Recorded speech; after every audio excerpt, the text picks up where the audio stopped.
This is the IELTS listening test. You will hear a number of different recordings and you will have to answer questions on what you hear. There will be time for you to read the instructions and questions, and you will have a chance to check your work. All the recordings will be played once only. The test is in 4 parts. At the end of the test, you will be given 10 minutes to transfer your answers to the answer sheet. Now turn to Part 1. Instructions. You will hear a number of different recordings, and you will have to answer questions on what you hear. There will be time for you to read the instructions and questions, and you will have a chance to check your work.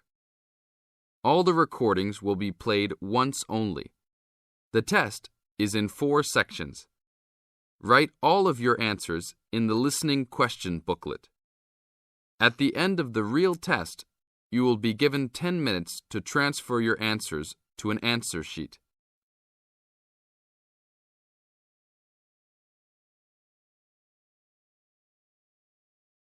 You are going to hear a conversation which happened in a travel agency. First, you have some time to look at questions 1 to 5.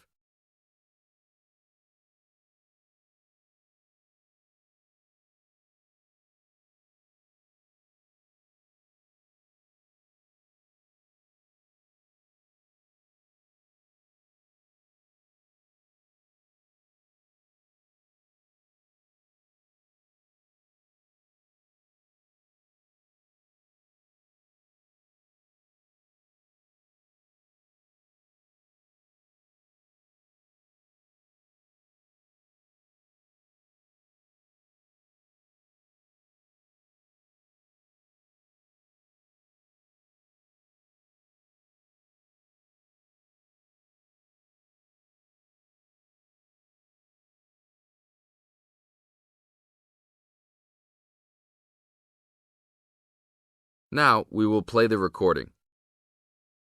Listen to the tape and answer questions 1 to 5. Hi, I would like to make a reservation for a round-trip plane ticket from London to New York. Welcome to the Student Travel Agency. London to New York. Let me see if we have any student specials for that flight. Yes, we do in fact. What days would you like to fly? I am looking for a flight around the 10th of October or so. And how about your return date? Ideally, the 31st of October. Let me check our computers to see if these dates are available. Are you looking for economy class or first class? Economy class will be just fine. We have an open flight on the 10th, but for your returning flight, the 31st of October is already fully booked. If you want to upgrade to first class, there are openings for the 31st. Just a few seats left, though. How much do I have to add for first class? First class will be around 20 to 25% more. Well, that is not worth it. I would rather just fly on another day. Do I have any other options?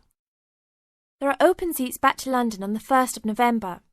There are openings for first class that day too. No, I won't be able to do that because I have to work. Is there anything before the 31st? Maybe the 30th or 29th? Let me check. You can fly on the 29th, but not the 30th. The 29th is a little bit early. Is there any way I can be on a waiting list of some sort? Of course, but you should still confirm a return date just to be safe. OK. How about if I book a return date on the 29th and add my name to the waiting list for the 31st? Can I do that? Sure, I can do that for you. Do you also want to add your name on the waiting list for the 30th also? I would recommend this in the scenario that you do not get the flight for the 31st. That is a good idea.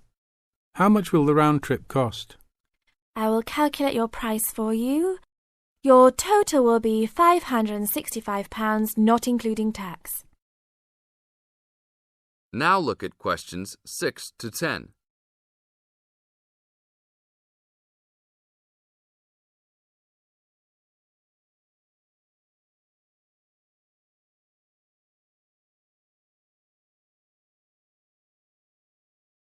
Now listen to the tape and answer questions 6 to 10. That's not too bad. Is there any discount for students? That is already including the discount. Without the discount, the price is easily over £600. OK, that sounds good then. Please put me down for those dates. I will need your information. Name and student identification number, please. Kenneth Conley, student ID 92123020. Your phone number, please. 87052109. Please tell me your mailing address.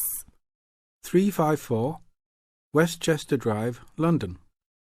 Thank you very much, sir. How would you like to pay for the ticket? I think I will pay in cash. Well, you don't need to pay right now, just when you come to pick up the tickets. You will need to pick up the tickets at least 2 weeks before departure. That is no problem. One quick question. What happens if for some reason I need to cancel my trip? The student discount tickets are unfortunately non-refundable. However, if your cancellation is before 24 hours of takeoff time, then you can reschedule your flight for another day.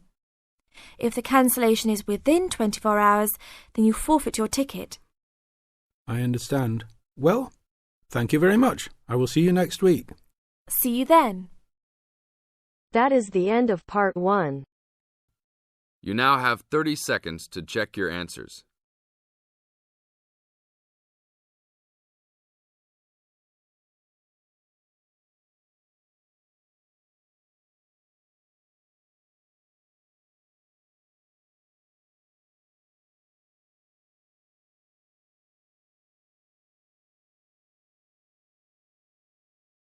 Now turns to part 2.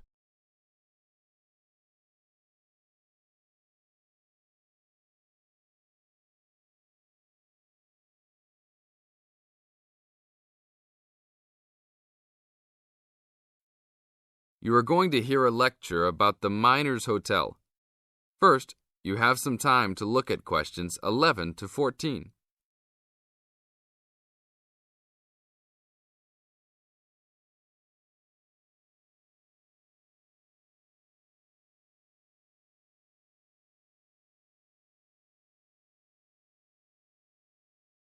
Now listen to the tape and answer questions 11 to 14. Good evening and welcome to the Miner Hotel. We are pleased to have you as our guest. I will give you a brief information session to tell you everything you need to know to make this a pleasant stay. The Miner Hotel was built in the 1850s, during the Gold Rush period, also nicknaming our state the Golden State. People from all over the country and even from other countries came to seek their fortune here in these hills, creating cities overnight. In this city, many Gold Rush hotels soon opened up. This particular hotel was built in 1851, but was destroyed during an earthquake. It was rebuilt in 1995 to recreate the feel of the Gold Rush, complete with articles and actual photographs from during the 1850s. Our hotel is divided into 2 buildings, one called the Gold Tower and the other is named the Fortune Tower.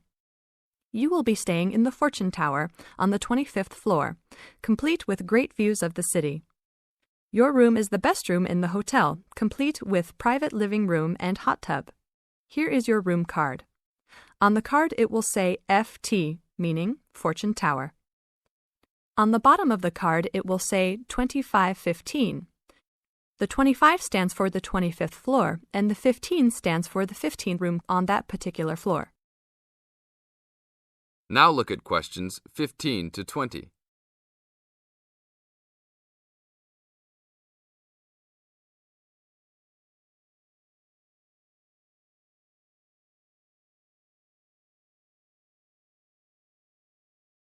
Now listen to the tape and answer questions 15 to 20. There are emergency exits in both towers of the hotel. They are located on the south side, opposite the elevators. Please use these in case of a fire or other emergency. We have some special events happening this week. Our Miners Diner is offering a special Miners Buffet dinner this Friday and Saturday for only $20 per person. This special includes all food, not including drinks and alcohol, and shows for the night. The buffet will be available from 5 to midnight. Because of the historical significance of our hotel, there are some special rules. The first rule is that there is no smoking allowed anywhere in the building, not even in your own room. This is not only to ensure the safety and health of our guests, but also the furniture and pictures can be easily damaged by smoke and other harsh treatment. Please remember that there are items of furniture over 100 years old here, so respect the rules by not smoking.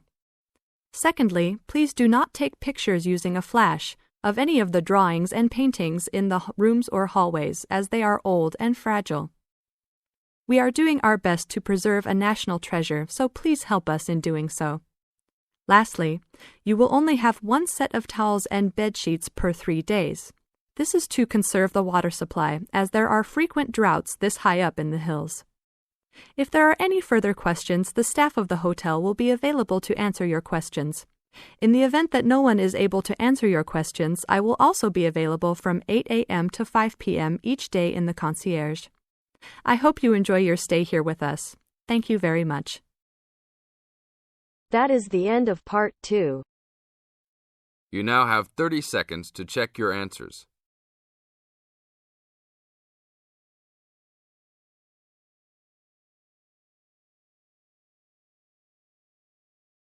Now turns to part 3.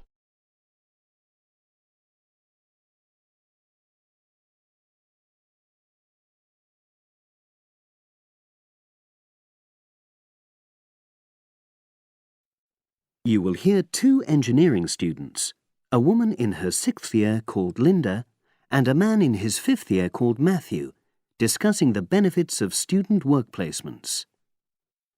Before you listen, you have some time to look at questions 21 to 26.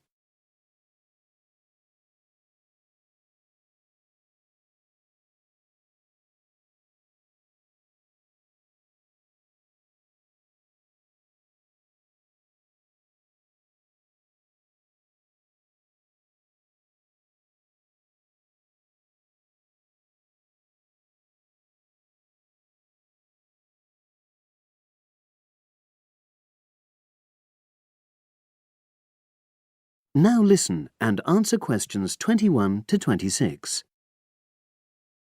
Hi, Linda. Can you spare a few minutes? Hello, Matthew.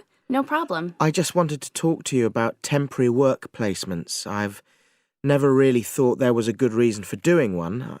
I've got some savings, so I don't really need the money at the moment. But I've had an email from the university about a vacancy that looks quite interesting. You did a placement last year, didn't you? I did, yes. In my case, I wanted to find out if I was making the right career choice before I began applying for permanent jobs. I thought I wanted to work in car manufacturing, but I wasn't sure, so I applied to Toyota. What was the application process like? Lengthy. There were a lot of different parts to it. The dullest one was a psychometric test. You know, when you have to answer loads of questions about yourself. And you're trying to guess what's the best thing to say. Yes. Then there was an activity that we did in groups, which I found really fascinating. Engineers are renowned for being a bit unsociable, but I thought we made a great team. And we had an individual task too. We had to sort through various business documents and prioritize them. It was just like what you have to do as a student, really, just with different content. What exactly were you doing on the placement? I was helping to design some diagnostic software to identify any waste in the car assembly process. Do you mean waste of materials? No, time. Anything that can speed the process up helps to cut costs. How did the work placement compare to being a student? Was it hard work? Yes, it was. I'd had full-time work before. I've done various unskilled jobs during university holidays, and some of those involve long hours. So I thought I'd find it easy. I was wrong, though. I think when you're on placement, you're always trying to prove yourself. So you push yourself hard to succeed? Yes. But I got a lot of support from my employers. They were always helpful. And then, at the end of the placement, I was given formal feedback. Do you mean on your engineering ability? Well, no, I didn't really need that because we had team meetings every other day. And so I had the chance to discuss technical issues and ask about anything that wasn't clear. The evaluation was about general workplace things, like organizational ability, initiative, that sort of thing. I get the impression you think you benefited from the placement. Well, the best thing is that they've offered me a job for next year. Depending on my exam results, of course, but still. A permanent one? Yes. But apart from that, I learned so much. The industrial environment was much more demanding than the academic one, so my general skills improved, like time management, meeting deadlines. And on the technical side, I learned new software packages, like MS Project. Well, I think you've convinced me that work placements are worthwhile, but while you're here, can you give me advice on something else? Before you hear the rest of the conversation, you have some time to look at questions 27 to 30.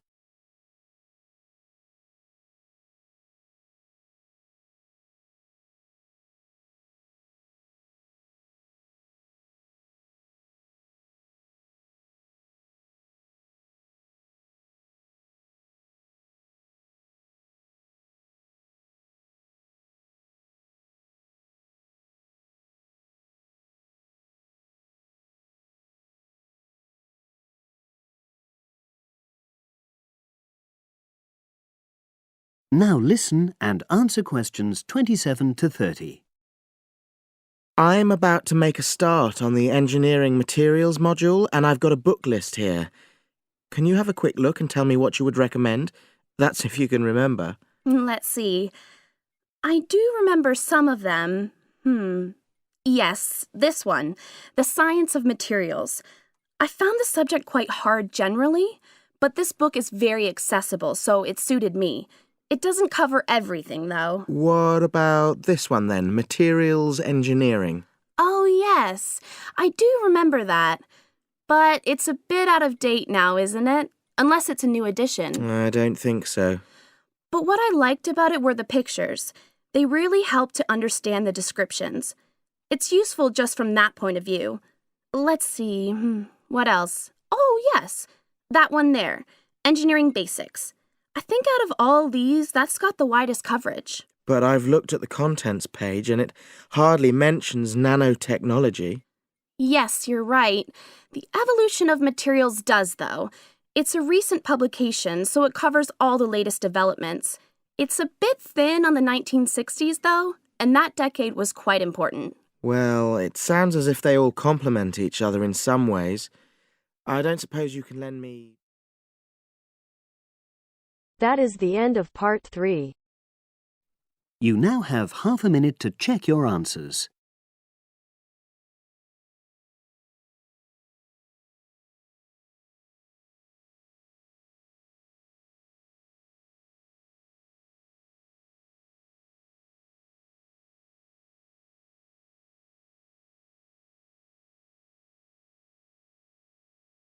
Now turns to part 4.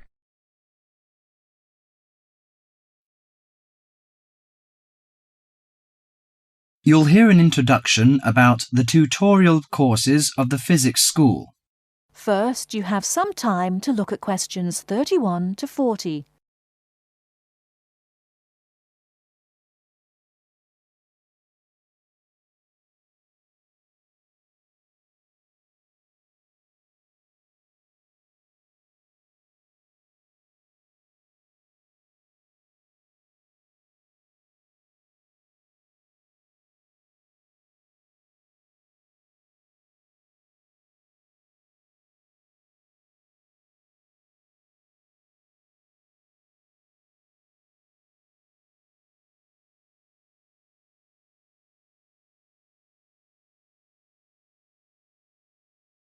Now, listen carefully and answer questions 31 to 40.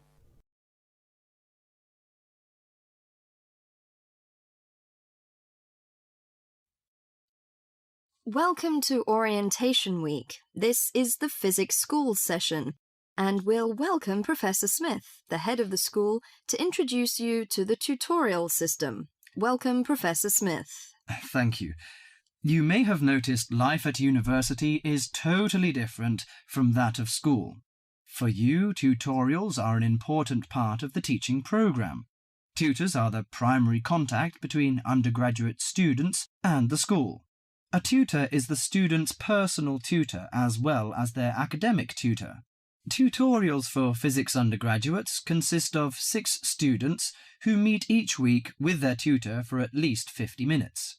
For radiographer students, tutorials will normally consist of a group of about 10 students who will meet fortnightly with their tutor for a period of at least 50 minutes. In the first semester, the tutorials are during weeks 1 to 11. For semester 2, they are during weeks 14 to 24. Everybody involved is expected to be present and on time, and the tutor will also be available in week 12 and 25 to discuss problems that arise during revision, but attendance by students is optional. Now I'm going to introduce to you the stages and activities of the tutorials. The induction period is from week 1 to 3. I know that a significant minority of you experience culture shock during your first few months at university, and the important function of this stage is to identify students who are having difficulty integrating into the academic program. In particular, tutors should check your attendance of lectures, tutorials, laboratory sessions, and this sort of things. Tutors also help you tackle work in a systematic and effective manner. Stage 2 begins from the 4th week. Some tutorials of this period are to be devoted to discussion or going over the students' lecture notes, but approximately 50% of tutorial time is to be devoted to coursework. You should finish the weekly homework assignments of 2 hours duration with at least 50% involving written work. At least 8 homework assignments during the year should involve answering problems set on coursework. The written work collected by the tutor should be marked within a week of handing in, and generally the assignments should be graded. The 3rd stage starts from week 8 till the 10th. During this period, math and 4 core physics programs are included. The majority of tutorial time should be devoted to work which supports the lecture programs and laboratory work. At least 60% of homework assignments should involve written work. The assignment may involve writing an account of or notes on a specified range of topics. The written work should also be marked and graded. Short oral presentations by students should be included. They are possibly on general physics topics or essays. The last week's personal development planning is a structured and supported process. The primary objective for PDP is to help you to become more independent and confident, self-directed learners and encourage a positive attitude to learning throughout life. It is undertaken by yourselves to reflect upon their own learning, performance and achievement, and to plan for their personal, educational and career development. Finally, if without evidence of good reason you miss more than 2 sessions during a semester, or if the tutor is not satisfied with your progress, the matter must be immediately referred to the program director, who will normally issue formal warning, verbal and written. This will inform you that your place at university is under threat of withdrawal if no improvement is made. That is the end of part 4.